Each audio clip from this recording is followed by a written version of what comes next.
اللہ قسم کیا ہے؟ اللہ فرماتے ہیں الم ترى کیف فعل ربک بعاد، کیا تو نے نہیں دیکھا کہ تیرے رب نے قوم عاد کے ساتھ کیا کیا؟ یعنی تو عاد کا واقعہ اٹھا کے دیکھ لے تو پھر تجھے میرے ذمہ یہ لازم نہیں ہے کہ اپنے دعوے کو میں واضح کروں۔ یہ جو پچھلی قوموں کو ہم نے تباہ و برباد کیا ہے، یہ تاریخ بتا رہی ہے کہ ایک دن حساب و کتاب کا آنے والا ہے، اور انسان کو ہم نے آزمائش کے لیے پیدا کیا ہے۔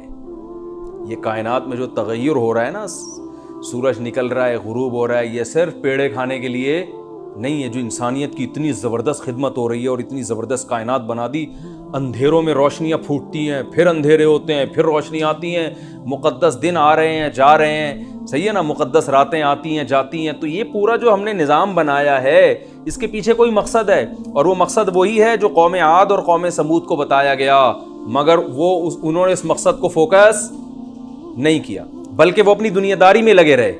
پیغمبر نے ان کو سمجھایا کہ تمہیں اللہ نے موت کے بعد زندگی دینی ہے، اعمال کا حساب و کتاب ہوگا، یہ باتیں ان کی سمجھ میں نہیں آئیں، تو اتنے طاقتور ہو کے بھی اللہ نے کیا کر دیا؟ ان کو تباہ و برباد کر دیا۔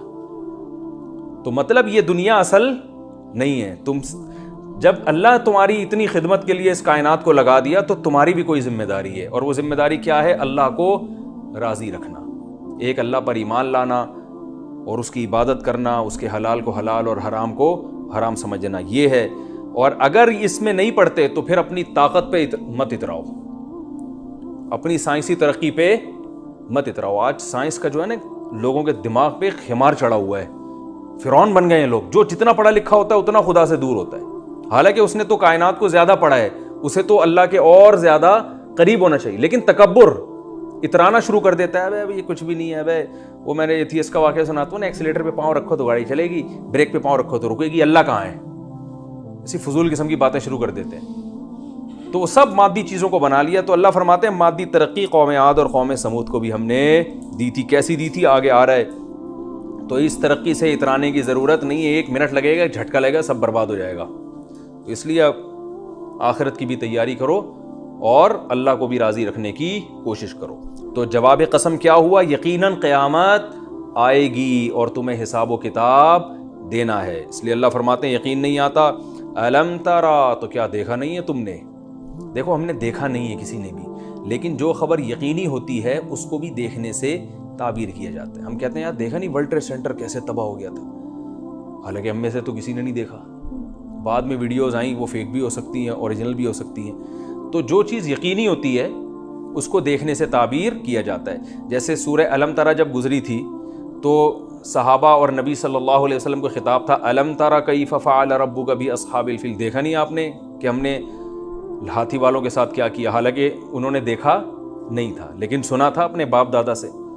تو الم تروا کیف خلق اللہ 7 سماوات طباقا، قرآن میں آتا ہے کیا تم نے دیکھا نہیں ہم نے کیسے 7 مضبوط آسمان بنائے؟ حالانکہ یہ تو کسی سائنسدان نے بھی نہیں دیکھے، کسی پیغمبر نے بھی نہیں دیکھے 7 مضبوط بنتے ہوئے، ٹھیک ہے نا۔ تو یہ تو جب اللہ نے 7 مضبوط آسمان بنائے تھے انسان پیدا ہوئے ہی نہیں تھے، لیکن قرآن کہہ رہا ہے الم تروا، کیا تم دیکھتے نہیں ہو، کیا تم نے دیکھا نہیں ہم نے کیسے بنائے؟ تو یہ علم، جو چیز علم میں ہوتی ہے اس کو بھی دیکھنے سے تعبیر کیا جاتا ہے۔ ہم بھی دن رات محاوروں میں یہ لفظ استعمال کرتے ہیں، یار دیکھا نہیں اس نے کیا کیا، یار ان کو دیکھا اس نے عدالت نے کیسا فیصلہ کیا؟ بھائی ہم نے تو نہیں دیکھا جب سپریم کورٹ فیصلہ کر رہی تھی۔ تو اللہ تعالیٰ فرماتے الم ترى، کیا تم نے دیکھا نہیں ہے، کیف فعل ربک، تیرے رب نے کیسا کیا، بعاد، عاد کے ساتھ۔ کس کے ساتھ؟ قوم عاد کے ساتھ۔ تو دیکھا کسی نے نہیں تھا لیکن سب کو معلوم تھا، یہ خبریں تاریخی چلتی آ رہی تھیں، اور جب یہ لوگ شام کی طرف سفر کرتے تو راستے میں ان کے ٹھکانے بھی پڑتے تھے۔ ارما، وہ عاد جو ارم تھی، ذات العماد، ستونوں والے۔ عماد کسے کہتے ہیں؟ ستون۔ ارم اس لیے کہا ہے کہ عاد 2 گزرے ہیں، ایک عاد اولا پچھلے عاد اور ایک بعد والے عاد، 2 قومیں گزری ہیں۔ تو قرآن میں جس قوم کا تذکرہ آتا ہے نا وہ عاد اولا ہیں، اور ان کا نسب جو مفسرین یہ بیان کرتے ہیں کہ نوح علیہ السلام کے ایک بیٹے تھے جن کا نام تھا سام، حام، سام، یافس، یہ 3 بیٹے نوح علیہ السلام کے تھے جن سے نوح علیہ السلام کی نسل چلی تھی آگے۔ نوح علیہ السلام کا ایک بیٹا تو کنعان تھا نا، جو ہلاک ہو گیا تھا کشتی میں، جن کو نوح علیہ السلام نے کہا تھا آجا میرے ساتھ بیٹھ جا کشتی میں، اس نے کہا کہ میں پہاڑ پہ چڑھ جاؤں گا۔ نوح علیہ السلام نے کہا آج اللہ کے عذاب سے اللہ کے سوا کوئی نہیں بچا سکتا، تو وہ تکبر میں آیا، بڑے قد تھے ان کے، بھائی 1000 سال جب عمریں ہوں گی تو قد بھی ایسے ہی ہوں گے نا۔ میں کہتا ہوں شکر ہے ہم لوگ اس دور میں ہوتے تو ہم لوگ کو جیبوں میں ڈال کے گھوم رہے ہوتے ہیں ٹھیک ہے نا، اتنے چھوٹے چھوٹے ہم لوگ، تو اتنی لمبی عمریں، تو بہرحال اللہ نے اس کو تباہ کر دیا۔ تو نوح علیہ السلام کے 3 بیٹے کشتی میں نوح علیہ السلام کے ساتھ تھے، حام، سام اور یافث۔ یہ 3 بیٹے تھے جن سے آگے نوح علیہ السلام کی نسل چلی ہے، اور ہم سب انہی کی اولادوں میں سے، اب پتہ نہیں ہم ان میں سے کون سے بیٹے کی اولاد میں ہیں، حام سے ہیں، سام سے ہیں، یافث سے ہیں، اللہ ہی بہتر جانے، لیکن انہی 3 بیٹوں کی وجعلنا ذریتہ ہم الباقین، قرآن کہہ رہے ہیں ہم نے نوح ہی کی ذریت کو آگے چلایا ہے، تو اسی وجہ سے نوح علیہ السلام کو دوسرا آدم بھی کہا جاتا ہے۔ ساری انسانیت نوح علیہ السلام پہ جا کے جمع ہو جاتی ہے، اور اس کے بعد پھر آدم علیہ السلام پہ، تو ہم سب کے 2 ابا ہیں، ایک آدم علیہ السلام اور ان کی اولاد میں، یعنی ابا 2 سے مراد ایک ابا اور ایک دادا، ٹھیک ہے۔ تو نوح علیہ السلام کے بیٹے تھے سام، حام اور یافث۔ تو سام کے بیٹے تھے ارم۔ اچھا آج کل لڑکیوں کا نام ارم ہوتا ہے، حالانکہ یہ جو تھے نا، یہ تو ایک قوم تھی اور بندہ تھا، آدمی تھا، کیونکہ قوم تو باپ سے چلتی ہے نا، اسی سے نام ملتا ہے۔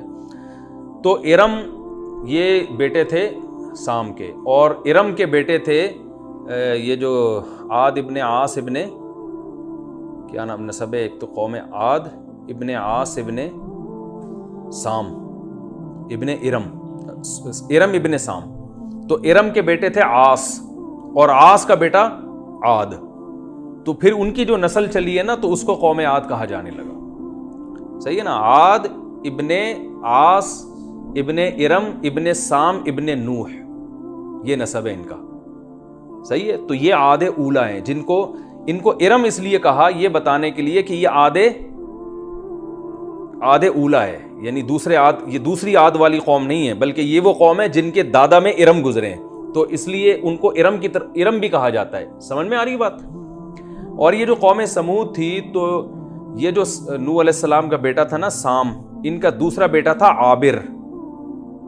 ان عابر کی نسل میں جو ایک بیٹا پیدا ہوا تھا اس کا نام تھا سمود، اور اس سے قوم سمود چلی ہے، سمجھ رہے؟ تو اللہ فرماتے ہیں الم تر کیف فعل ربک بعاد، کیا تو نے دیکھا نہیں تیرے رب نے قوم عاد کے ساتھ کیا کیا؟ کون سی قوم عاد؟ ارم والی، ذات العماد، جو ستونوں والی تھی۔ اس کے 2 مفہوم بیان کیے گئے، ایک تو عمارتیں بہت بڑی بڑی بناتے تھے، وہ لمبے لمبے ستون ہوتے تھے، اور ایک یہ کہ خود ان کے قد کیسے تھے، کیونکہ قرآن میں آتا ہے کہ سورہ الحاقہ میں فَأَمَّا عَادٌ فَأُهْلِكُوا بِرِيحٍ صَرْصَرٍ عَاتِيَةٍ سَخَّرَهَا عَلَيْهِمْ 7 لَيَالٍ و8 أَيَّامٍ حُسُومًا فَتَرَى الْقَوْمَ فِيهَا صَرْعَىٰ كَأَنَّهُمْ أَعْجَازُ نَخْلٍ خَاوِيَةٍ، جیسے کھجور کے تنے پڑے ہوئے ہوتے ہیں نا، ایسے مرے پڑے تھے جب ہلاک ہوئے، تو اتنے بڑے بڑے ان کمبختوں کے قد تھے۔ ذات کا معنی والا، یہ کئی دفعہ میں اس کو ڈیفائن کر چکا ہوں۔ التی، یہ وہ قوم تھی، لم یخلق، لم کا معنی نہیں، یخلق پیسو وائس، نہیں بنایا گیا، مثلھا، اس قوم کی مثل فی البلاد، شہروں میں۔ بلد عربی میں بلاد کو کہتے، بلد شہر کو کہتے ہیں، بلدیہ ہوا نا، بلدیہ والے یہ شہر والے، تو بلاد کی اس کی جمع تھی۔ اللہ فرماتے ہیں یہ ایسی قوم تھی کہ ان جیسے شہروں میں پیدا کیے ہی نہیں گئے، اتنے طاقتور تھے کہ ان جیسی قومیں ہم نے پیدا کی نہیں ہیں۔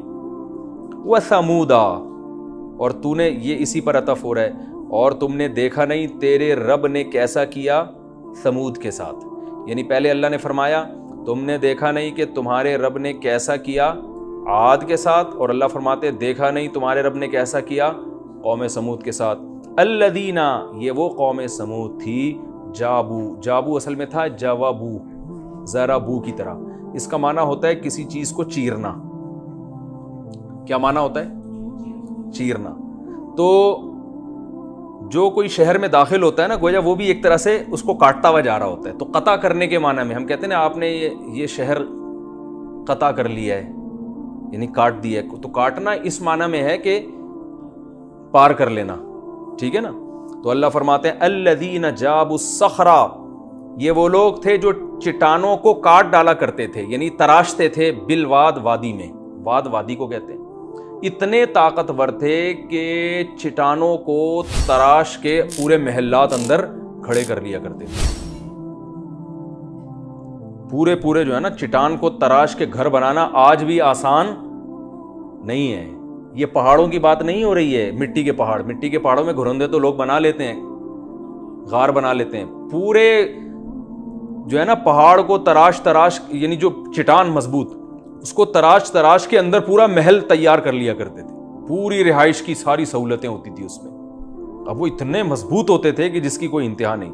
تو اللہ فرماتے ہیں ایسے ترقی یافتہ لوگ تھے کہ یہ چٹانوں کو جاب الصخرہ، چٹانوں کو پھاڑ ڈالا انہوں نے، تراش ڈالا، کاٹ ڈالا. جابو کا معنی کاٹنا، قطع کرنا بھی آتا ہے. تو کاٹ ڈالا انہوں نے چٹانوں کو، تراش ڈالا انہوں نے چٹانوں کو بالواد، وادیوں میں. وادی کہتے ہیں دو پہاڑوں کا درمیانی حصہ، اس میں جو ہے نا وہ چٹانوں کو تراش کے محل تعمیر کر لیا کرتے تھے. وہ فرعون، اور تیرے رب نے کیسا کیا فرعون کے ساتھ. ذل اوتاد، وتد عربی میں کیل کو کہتے ہیں، ٹھوکنے والی کیل ہوتی ہے نا، اوتاد اس کی جماتی ہے. زی کا معنی والا، وفرعون زی زا زو ذات، یہ سب ایک ہی معنی میں. اور فرعون کے ساتھ تیرے رب نے کیسا کیا، ذل اوتاد، میخوں والا، کیلوں والا. اس کے دو مطلب بیان کیے گئے. ایک تو یہ کہ میخوں والا یہ کنایا ہے. ہم کہتے ہیں نا فلاں کی حکومت کے کھونٹے زمین میں گڑ گئے ہیں، یعنی فرعون کیلوں والا تھا، یعنی اس کی حکومت کے زمین میں کھونٹے گڑ گئے. بڑی کیل کھونٹا جسے کہتے ہیں نا، وہ زمین میں گڑ گئے تھے اس کے. تو کھونٹوں والے سے اس کو قرآن نے یاد کیا کہ اتنی پاورفل گورنمنٹ تھی، ایسی پاورفل بادشاہت تھی. خدا آپ اندازہ لگاؤ نا کہ آج کوئی بادشاہ اگر بچوں کو قتل کرنا شروع کر دے تو بغاوت ہوگی کہ نہیں ہوگی. فرعون نے بنی اسرائیل کے ہزاروں بچے قتل کر دیے، مگر کوئی فرعون کے خلاف آواز نہیں اٹھا سکا. ایسی پاورفل حکومت. اور ایک مطلب یہ بیان کیا گیا ہے کہ فرعون جو ظالم تھا نا، تو وہ جب کسی کو سزا دیتا تھا نا تو پھٹے پہ الٹی کیلیں لگا کے لٹا دیا کرتا تھا. جیسے کہ اپنی زوجہ حضرت آسیہ کو اس نے شہید کیا تھا. حضرت آسیہ حضرت موسیٰ پہ ایمان لے آئی تھی، تو فرعون نے کیا کیا تھا، حضرت آسیہ کو، اب وہ تو ملکہ تھیں، اتنے عیاشی میں تھیں، اور ایمان کس پہ لا رہی ہیں، ایک غلام قوم کے ایک مسکین سے پیغمبر پہ. تو اللہ جب دل بدل دے کسی کا، تو ایسے شاہی محلات کو چھوڑ دیا اس نے، حضرت آسیہ نے، اور ایمان لا رہی ہیں موسیٰ علیہ السلام پر، جو بالکل مسکین، غریب اور مظلوم قوم کے تھے. تو سب حکومت چھوڑ دی اور ایمان لائی ہیں. تو فرعون نے کیا کیا، ان کو کیلوں کے اوپر ایسے لٹا دیا. تو اس موقع پر جو ہے اللہ تعالیٰ نے، جب وہ آزمائش کی آخری گھڑی تھی، تو روایات میں آتے اللہ تعالیٰ نے ان کے سامنے جنت کا منظر رکھ دیا کہ بھئی یہ دیکھنے میں عذاب ہے، حقیقت میں عذاب نہیں. اور وہ اللہ سے دعا بھی مانگتی تھی. اللہ نے قرآن میں ان کا ایمان والوں کے لیے تذکرہ بھی کیا ہے. الذین، یہ وہ لوگ تھے، طغوا فی البلاد، جنہوں نے خوب سرکشی کی تھی شہروں کے اندر. تغو تھا ضربو کی طرح. طغیان کسے کہتے ہیں، سرکشی. جیسے طوفان نہیں آ رہا ہوتا تباہی مچا کے جاتا ہے، تباہ ایسے تھے کہ تباہی مچائی بھی تھی انہوں نے. ہم چما، جیسے فارسی میں کہتے ہیں نا، ہم چما دیگرے نیز، ہم جیسا کوئی نہیں ہے. ظلم کر رہے تھے لوگوں کے اوپر. فَأَكْثَرُوا، پس اکثرو اکرمو کی طرح. اکثر یکثر اکثارن، کثرت سے نکلا ہے، کسی چیز کو بڑھا دینا. تو اکثرو فیہا الفساد، ان شہروں میں انہوں نے بڑھا دیا تھا کس کو، فساد، بے تحاشا فساد مچا دیا تھا انہوں نے. اللہ فرماتے ہیں جب ان کی سرکشی حد سے گزر گئی، اللہ فرماتے ہیں کیا تمہیں پتہ نہیں ہے یہ سب باتیں، کیا تم نے دیکھا نہیں ہے کیا کیا ہم نے. فَصَبَّ عَلَيْهِمْ، عربی میں سب کہتے ہیں انڈیلنا، سببا یسببو، اس کو پڑھا جاتا ہے سبا یسبو، نصر ینصرو کی طرح. کیا مطلب ہے، انڈیلنا. عبس و تولی میں آیا تھا نا، انا سببنا الماء صبا، ہم نے پانی تم پر انڈیلا ہے. تو جیسے بالٹی بھر کے کسی پر ایسے انڈیلا جائے نا، اس کو عربی میں سب کہا جاتا ہے. تو اللہ فرماتے ہیں فصب علیہم ربک صوت عذاب، تیرے رب نے، صوت کہتے ہیں کوڑے کو، تیرے رب نے عذاب کا کوڑا ان پر انڈیل دیا. یہ قرآن کی بلاغت ہے. اللہ نہیں فرمایا ہم نے عذاب کا کوڑا مارا، بلکہ ہم نے کوڑے ان پہ کیا کر دیے؟ انڈیل دیے. بہت مارا اللہ نے ان کو، بہت پیٹا اللہ نے ان کو، بہت سخت عذاب میں ڈالا ان کو. کیوں؟ ان ربک، بے شک تیرا رب، لبالمرصاد، لام تاکید کے لیے، مرصاد کہتے ہیں گھاٹ کو. یہ پہلے بھی میں بتا چکا ہوں. یہ لفظ کہاں آیا تھا؟ یہ لفظ کسی صورت میں آ چکا ہے، رصد سے نکلا ہے نا، رصد گاہ. میں نے کہا تھا رصد گاہ کو رصد گاہ کیوں کہتے ہیں؟ رصد کہ وہ ماہر فلکیات اس میں ان جہنم کانت مرصادا، گھات میں بیٹھی ہوئی ہے جہنم. تو رصد گاہ سے میں نے بتایا تھا نا، جب ماہر فلکیات ستارے سیارے دیکھتے ہیں تو رصد گاہ کہتے ہیں اس کو. وہ ہر وقت نگہداشت کرتے رہتے ہیں کون سا ستارہ کدھر کو آ رہا ہے، کدھر سے جا رہا ہے. تو اللہ فرماتے ہیں بے شک تیرا رب، لبل، لام تاکید کے لیے، بی کا معنی ساتھ، لبالمرصاد، گھات میں ہے، گھات کے ساتھ ہے. یوں سنو، یہ با فی کے معنی میں بھی آتا ہے. کس میں ہے تیرا رب؟ گھات لگا کے بیٹھا ہوا ہے. یعنی نافرمان یہ نہ سمجھیں کہ ان کو ہم نے کھلی چھوٹ دے دی ہے، جو مرضی کرتے رہیں، ظلم کریں، جو مرضی کریں. ایسا نہیں ہے. تم پچھلی قوموں سے تمہیں اندازہ ہوگا کہ تیرا رب سب کی نگرانی کر رہا ہے. اور گھات کا لفظ اس لیے کہ گھات میں جو بیٹھا ہوتا ہے اچانک حملہ کرتا ہے، تو وہ پہلے موقع دیتا ہے سنبھلنے کا. حملہ کرتا ہے تو آپ کو نظر نہیں آتا وہ. تو اللہ فرماتے ہیں میں تمہیں نظر نہیں آ رہا، لیکن میں گھات میں بیٹھا ہوں، ایسے کوڑے برساتا ہوں جیسے میں نے قوم عاد اور قوم سمود پہ برسائے کوڑے. اللہ فرماتے ہیں فَأَمَّا الْإِنسان، میں تو یہ کر رہا ہوں، میں کس میں بیٹھا ہوں؟ گھات میں. لیکن آگے انسان کی حالت کیا ہے؟ وہ مستیوں میں گم ہے، اسے کوئی احساس نہیں ہے کہ آج کوئی اس کی نگرانی. میں آج ملیر کینٹ میں گیا تو جیسی گاڑی میرے ساتھ، جو وہاں جنہوں نے مجھے انوائٹ کیا تھا، جیسی میری گاڑی کی اسپیڈ 40 سے اوپر، انہوں نے کہا ذرا اسپیڈ کم کر دیں، یہاں بہت سختی ہے، آرمی کا ایریا ہے، یہاں ٹریفک کے اصول کی بہت پابندی کی جاتی ہے. میں نے کہا اچھا بھائی، اب ہمیں تو عادت ہے گاڑی بھگانے کی، تھوڑی سی اوپر جاتی پھر ہم نیچے لے آتے، اب بڑی تمیز سے چلا رہے ہیں نا.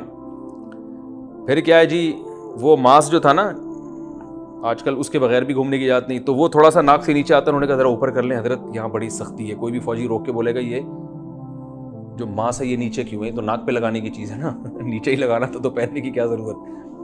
اب بڑی تمیز سے. تو حضرت پھر تھوڑا آہستہ، حضرت تھوڑا سا یوں، تھوڑا سا یوں، تھوڑا سا ماسک اوپر. میں نے کہا یار، اس کا 10واں حصہ خوف بھی اگر ہمارے دل میں اللہ کا پیدا ہو جائے تو ہمارا بیڑا پار ہو جائے. حالانکہ اس سے زیادہ نگرانی، جتنی ملیر کینٹ میں فوجی نگرانی نہیں کر رہے، اس سے زیادہ نگرانی کس کی ہو رہی ہے؟ اللہ کی طرف. ان ربک لبالمرصاد. لیکن وہاں چونکہ فوراً پکڑائی ہوتی ہے، اس لیے قانون کو فالو کر رہے ہیں. اللہ نے کہا میں گھات میں ہوں. گھات میں لگنے والا فوراً پکڑتا نہیں ہے، وہ انتظار کرتا ہے جب یہ یہاں سے گزرے گا پھر میں اس پہ حملہ کروں گا. تو اللہ کہہ رہا ہے تم مرنے دو، تم پھر میں تمہیں جو ہے نا پوچھوں گا. تو یہی ہے. تو آگے اللہ فرماتے ہیں ایسی نگرانی ہو رہی ہے. فَأَمَّا الْإِنسان، بہرحال انسان. آؤ ہم تمہیں انسان کی حالت بتاتے ہیں، وہ کیا ہے. اذا، جب، اذا ما، یہ پورا ایک جملہ، ایک لفظ ہے. اذا ما کا معنی جب. ابتلاہ، ابتلا، افتعل، اصل میں تھا ابتلایا، اکتسبا. ابتلا کہتے ہیں آزمانا، کہتے ہیں آج کل تو بلائیں آئی ہوئی ہیں، بلائیں سے نکلا ہے نا یہ، بلائیں آئی ہوئی، مصیبت میں آئے ہوئے ہیں. ابتلا آزمائش کو کہتے ہیں. اور وہ آپ نے دیکھا ہوگا یہ جو عامل ٹوپی ڈرامے، یہ انہوں نے لکھا ہوتا ہے دفعہ بلیات، اور لکھا ہوتا ہے نا اصل میں بلیات کو لفظ پڑھ رہے ہوتے ہیں بلیات، اور فلیتے پلیتے اس طرح کے. تو بلیات وہاں بھی لکھا ہوتا ہے وہ بلیات ہے، یہ بلاؤں سے ہی نکلا ہے. تو فَأَمَّا الْإِنسَانُ، بہرحال انسان، ہم تو گھات میں بیٹھے ہیں اور یہ کوڑے برسا رہے ہیں نافرمان قوموں پہ. لیکن انسان کی حالت کیا ہے؟ اذا ما ابتلاہ، جب آزماتا ہے اس کو، ربہ، اس کا رب، اور ایسے آزماتا ہے فَأَكْرَمَہُ، اکرام کرتا ہے اس کا. وَنَعَّمَهُ، نعم يُنَعِّمُ تَنْعِيمًا، سبح يسبح تسبیحا، اس کو نعمتیں دیتا ہے.